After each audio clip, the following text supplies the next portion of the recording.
우리 계속해서 우리 성경 공부 진행 중에 있는데요. 동물 이야기 계속 진행 중에 있는데 오늘도 두 가지 동물을 살펴볼 텐데 먼저 닭, 꼬꼬댁 닭에 대해서 먼저 한번 살펴보겠습니다. 닭이라는 게 조류인데 하늘을 날아요, 못 날아요?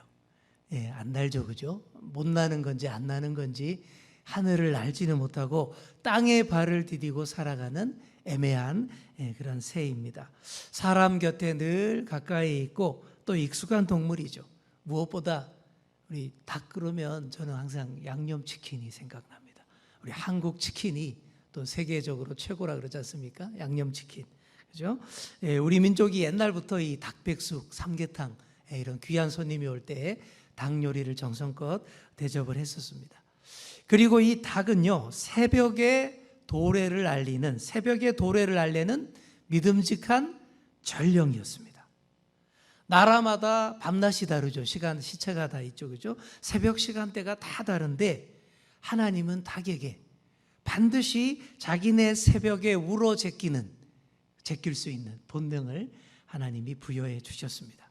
2년 전인가 그래요. 우리 교회 정문 건너 어느 집에서 닭을 몇 마리 키우는 것을 봤습니다.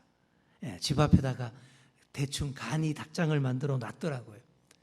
그때 제가 봄과 초여름에 무지 힘들었어요. 왜냐하면 이놈의 닭이 새벽마다 꼬꼬댁 울어 제끼는데 새벽마다 잠을 설쳤습니다. 서울 도심 한복판에서 닭이 울다니요, 그죠?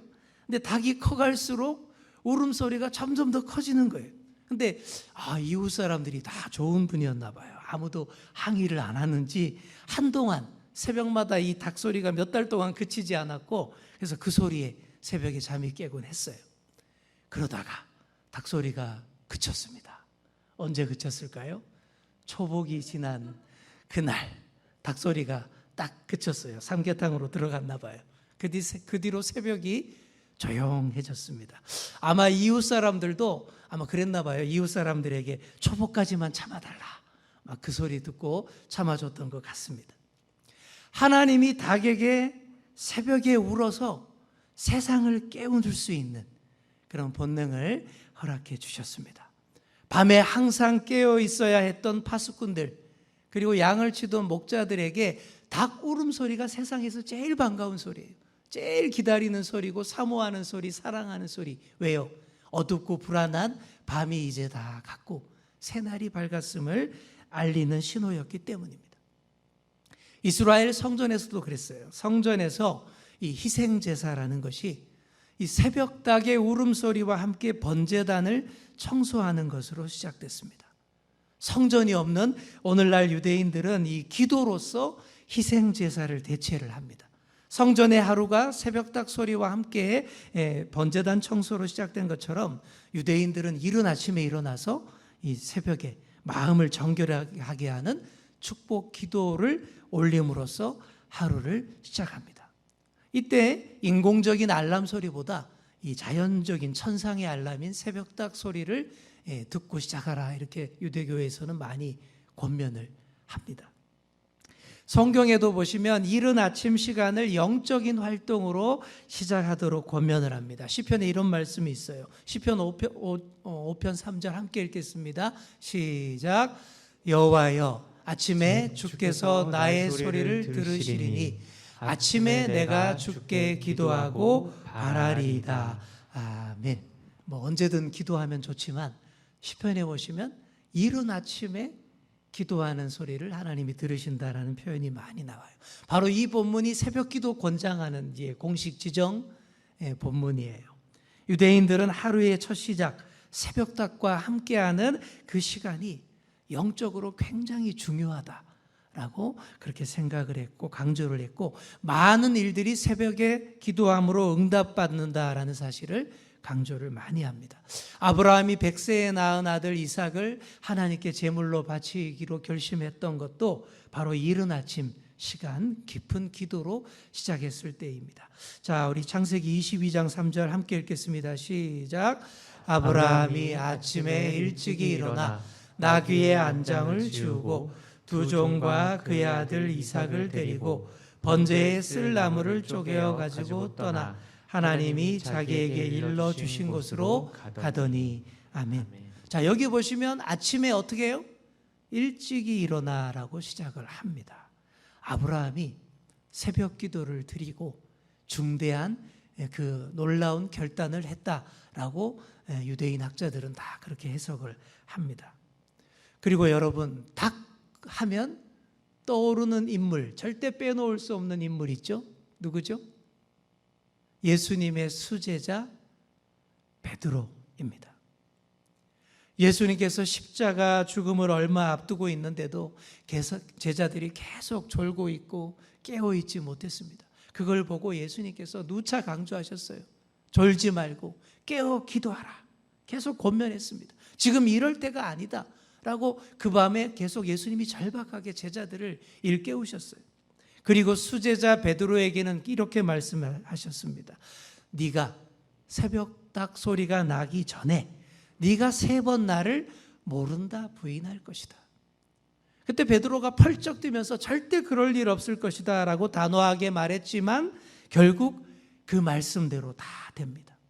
자기도 모르게 정신없이 연달아 예수님을 3번이나 모른다 부인했던 베드로, 닭 우는 소리가 들리자 화들짝 정신이 깨어납니다.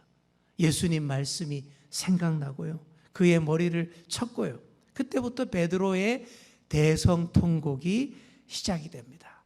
자, 그래서 전설에 의하면 베드로는요, 평생 죽을 때까지 새벽닭 우는 소리와 그 소리에 깨서, 잠이 깨서 새벽에 일어나서 통곡을 하면서 기도를 했다라는 그런 전설이 있습니다. 그래서 닭 그러면 베드로, 닭소리 그러면 이제 베드로가 된 것입니다. 이 위대한 사도 베드로를 일깨웠고 늘 깨어있게 한 동물이 바로 이 닭이었다라는 것입니다. 그래서 유대인들은 이 닭에 대해서 다 좋은 이미지를 가지고 있습니다.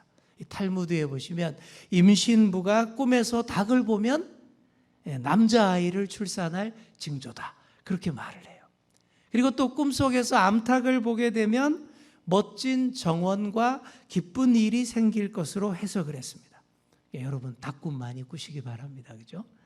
좋은 꿈입니다. 그런데 반대로 꿈에 나오면 아주 싫은 동물도 있어요. 그 중에 하나가 바로 뱀입니다. 이제 뱀에 대해서 한번 살펴볼 텐데, 제가 어젯밤에 또 뱀 꿈을 꿨어요. 오늘 이 말씀 준비하려고 자꾸 뱀 생각을 하다 보니까 진짜 꿈에 뱀이 나오는데, 역시나 기분이 안 좋더라고요. 그죠? 흉몽입니다. 제가 기분이 안 좋으실까봐 징그러운 뱀 사진은 절대 안 보여드리는 걸로 그렇게 진행을 하겠습니다. 서울 도심 한복판에서 볼 수도 없고 봐서도 안 될 동물이 뱀입니다. 그런데 저는 어릴 때부터 뱀을 많이 봤어요. 시골에 살아서 많이 봤는데, 저의 가장 오래된 뱀과의 잘못된 만남, 5살, 6살 때였던 것으로 기억이 납니다. 한적한 산골 마을에 살았는데 산딸기를 따라간다고 해서 동네 형들을 따라서 이렇게 갔어요. 근데 잠깐 혼자 물웅덩이 풀숲으로 들어갔는데 그때 저의 바로 앞에 커다란 뱀 한 마리가 혀를 날름날름거리면서 정면으로 탁 나타난 거예요. 몸체의 빛깔도 아주 울긋불긋하고 화려한 뱀이었어요. 제가 직접 뱀을 본 것이 그때가 처음인 거예요. 그때는 TV도 없을 때였고, 그러니까 뱀을 볼 수가 없잖아요. 그죠? 실제로 봤을 때 정말 충격이었습니다. 제가 워낙 그때 작은 체구라서 그랬는지 모르지만 그때 마주친 뱀은 정말 큰 뱀이었어요. 난생 처음 마주친 뱀은 제 어린 마음에 충격과 공포를 주었습니다. 그래서 너무 놀라서 제가 찍소리도 못하고 그냥 얼어서 가만히 있었어요. 너무 충격이 크니까.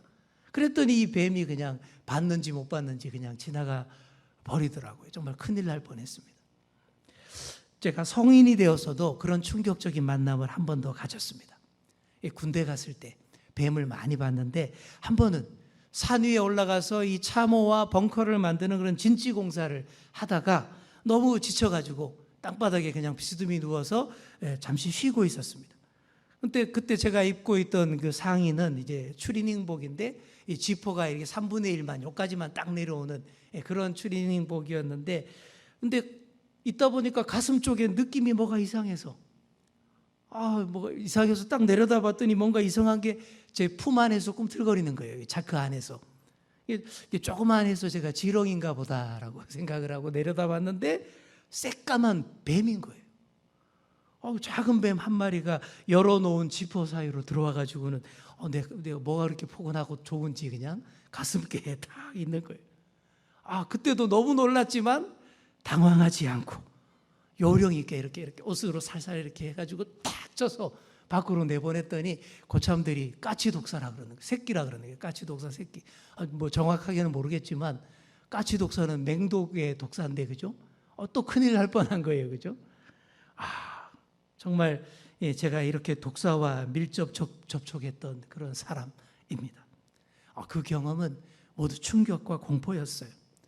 생각해 보면 우리 사람이 본능적으로 정말 뱀을 가까이 할 수 없는 것 같아요.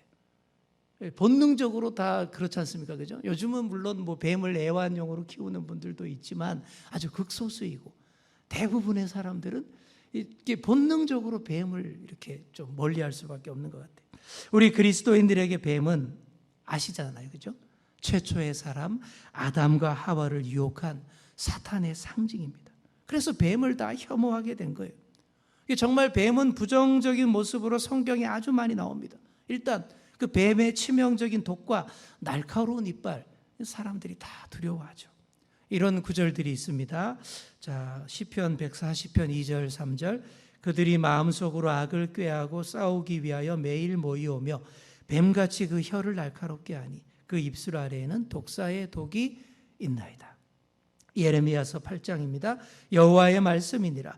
내가 술법으로도 제어할 수 없는 뱀과 독사를 너희 가운데 보내리니 그것들이 너희를 물리라 하시도다. 사람을 뱀이라고 독사라고 부르는 것은 좋은 말일까요? 나쁜 말일까요? 심한 욕설입니다. 독사 중 하나인 살모사 아시죠? 살모사의 새끼는 어미의 배를 가르고 나오는 그런 동물입니다. 이 때문에 이 독사의 자식이라는 말은 끔찍한 모친 사례를 연상케 하고 그냥 독사보다 독사 자식이라는 말이 더 심한 그런 욕설이 되는 거예요. 그런데 우리 예수님이 이런 욕설을 하셨습니다. 누구에게요? 바리새인과 서기관들에게. 왜요? 외식하고 위선적인 종교 지도자들에게. 정말 외식하고 가식적이고 위선적인 종교 지도자는 정말 독사의 자식과도 같다라고 예수님이 보셨던 거예요. 뱀들아 독사의 새끼들아 너희가 어떻게 지옥의 판결을 피하겠느냐. 예수님이 이렇게 말씀하셨습니다. 자, 그런데 여러분, 뱀도 하나님의 피조물입니다. 오늘날 우리가 볼 수 있는 뱀이라는 동물 자체가 악하고 사악한 동물인 건 아니에요. 사탄 마귀가 우리 인간을 유혹하고 타락해 하는 데에 잠시 악용하고 도용했던 그런 동물일 뿐인 겁니다. 그 이미지와 겉모양이 사탄 마귀가 선호하는 그 스타일에 딱 맞았던 것 뿐입니다. 타락하고 범죄한 사람들을 묘사하는데 이 뱀의 이미지가 딱이었던 것이죠.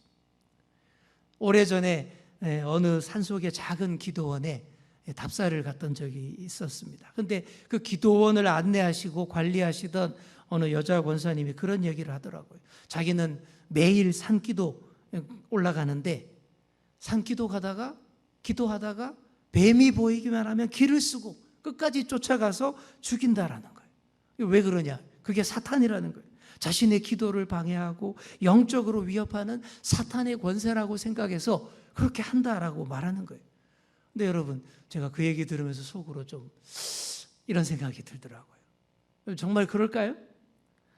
아닌 것 같아요.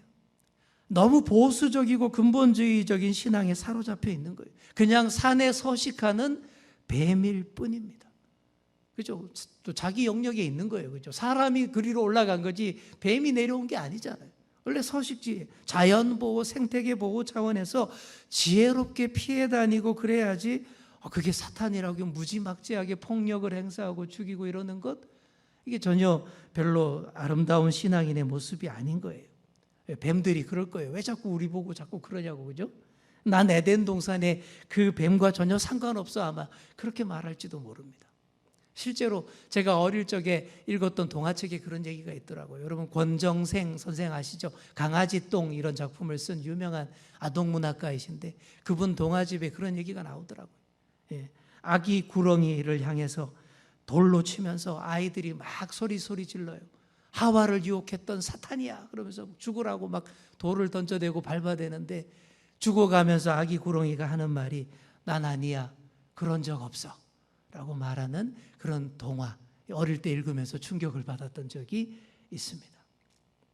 뱀은 히브리어로 나하쉬라고 합니다. 따라해 볼까요? 나하쉬. 그리고 메나헤쉬라는 말과 같은 어근을 쓰는데요.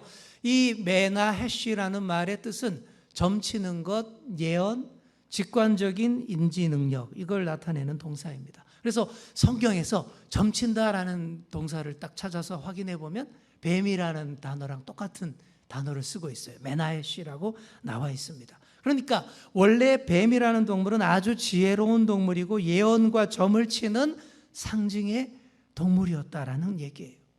그래서 고대 근동 특히 이집트에서는 이 뱀을 다루는 마술사들과 학자들이 많았고 뱀의 독을 가지고 여러 실험을 하고 또 병을 고치는 의술로도 많이 활용을 했습니다. 이렇게 뱀은 치유와 다산을 상징하는 이미지이기도 했습니다.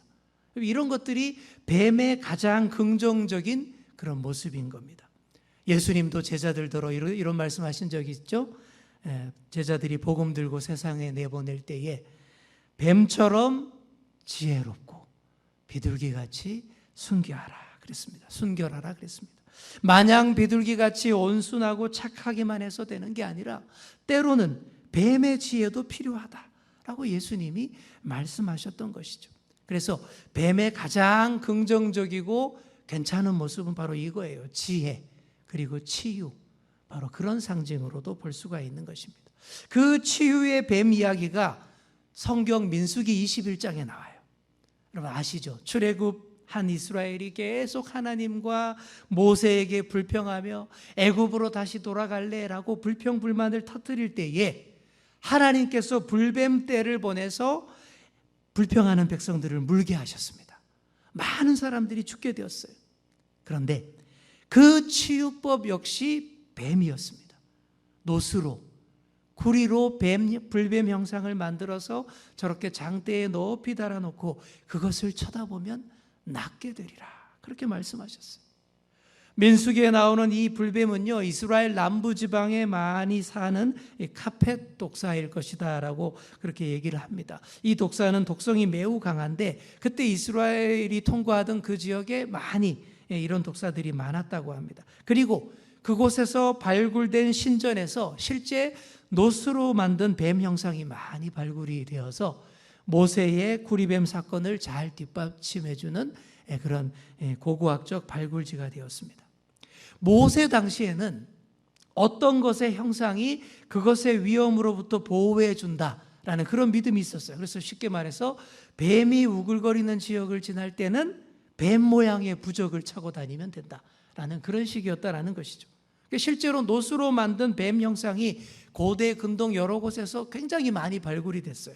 아마 뱀에게 물렸을 때에 그걸 붙잡고 막 의지했던 그런 부적, 우상이 아닐까 그렇게 추정되는 것들입니다. 그래서 이스라엘 백성에게도 놋뱀이라는 것이 전혀 낯선 상징이 아닌 거예요. 하나님도 그들의 눈높이에서 그들이 잘 이해하고 빨리 여기에 동참할 수 있는 그런 이미지를 주어서 치료책을 그들에게 제시하셨던 것입니다.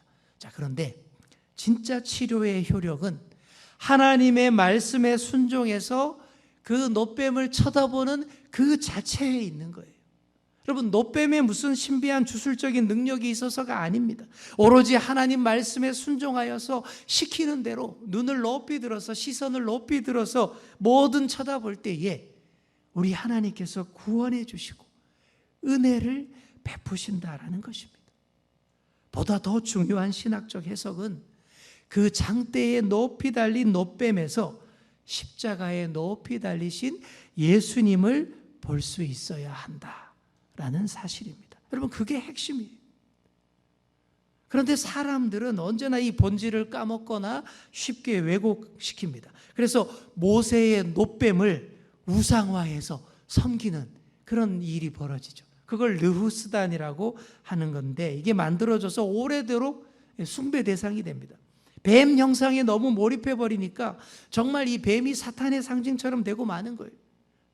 그걸 수백 년의 세월이 한참 지나고 히스기야 왕 때가 가서야 이걸 없애게 됩니다. 우리 열왕기하서의 9절 보시기 바랍니다. 열왕기하 18장 4절, 그가 여러 산당들을 제거하며 주상을 깨뜨리며 아세라의 목상을 찍으며 모세가 만들었던 놋뱀을 이스라엘 자손이 이때까지 향하여 분향함으로 그것을 부수고 느후스단이라 일컬었더라. 느후스단이라는 말은 놋조각, 구리뭉치 이런 뜻입니다. 히스기야가 온 땅에 만연한 각종 우상들을 다 없애는 종교 개혁들을 단행할 때에, 그때의 모세의 놋뱀도 그때 박살을 내고는 야, 이건 그냥 놋조각, 구리뭉치에 불과해, 이렇게 했다라는 얘기입니다. 여러분, 이게 중요한 거예요. 우리는 자꾸만 엉뚱한 것에 우리의 시선을 뺏깁니다. 놋뱀을 만들어 놓으니까 그 놋뱀의 시선을 뺏기고, 그 놋뱀이 무엇을 의미하는지를 바라볼 줄을 모르는 그런 어리석은 사람들, 신앙의 소유자가 된다라는 거예요. 사랑하는 성도 여러분, 부디 본질을 가리는 잘못된 형상에 미혹되지 마시기 바랍니다. 그것이 무엇을 상징하는지, 정말 핵심이 무엇인지를 우리가 캐치할 줄 아는 그런 신앙이 되어야 되겠습니다. 오늘 우리가 성경에 나오는 동물 중에 닭과 뱀에 대해서 살펴봤습니다. 한마디로 요약하자면, 닭은 따라해 볼까요? 새벽, 뱀은 치유. 물론 뱀의 부정적인 부분들이 상당히 많지만 뱀 역시 하나님의 피조물이며 긍정적인 부분이 있습니다. 뱀의 겉모습이 보기 흉하고 끔찍해도 그 독이 치명적인 사망에 이르게 한다 할지라도 그 가운데에서도 치유케 하시는 역사가 반드시 나오고 구원의 역사가 나온다라는 사실, 여러분 꼭 기억하시기 바랍니다. 우리가 살아가는 이 세상 가운데에서 뱀처럼 섬뜩하고 두려운 것들을 마주칠 때가 있습니다. 겉모양만 뱀이 아니지 실제로 정말 뱀과 같은 끔찍함으로 우리에게 다가오는 그런 공포가 정말 있습니다. 심지어는 정말 우리 주변에 가까운 사람에게서, 그 속 내면에게서 그 이미지를 볼 수도 있습니다. 하지만 그 가운데서도 우리가 어떻게 해야 되겠습니까? 눈을 더 높이 들어서 구원하시고 치유하시는 하나님을 바라보시는 그런 여러분 다 되시기를 소망합니다. 두려운 뱀 형상에 그냥 엎어져 버리면, 그리고 거기에 자기 영혼까지 팔면 그대로 그게 사탄의 상징이 되는 거예요. 뱀이 달리 사탄의 상징이 되겠습니까? 거기에 정신을 뺏기고 그 두려움에 압도당하면 정말 그게 사탄이 되는 거예요. 하지만 그러지 아니하고 그 너머에 우리 하나님을 찾고 새벽 닭과 함께 새벽을 함께 깨워 기도하시면 그 모든 끔찍하고 두려운 것들 다 넘어서 하나님의 은혜와 구원에 이르게 되는 줄 믿습니다. 아무쪼록 하나님의 구원과 치유의 은혜가 여러분 가운데 충만하기를 간절히 축원합니다.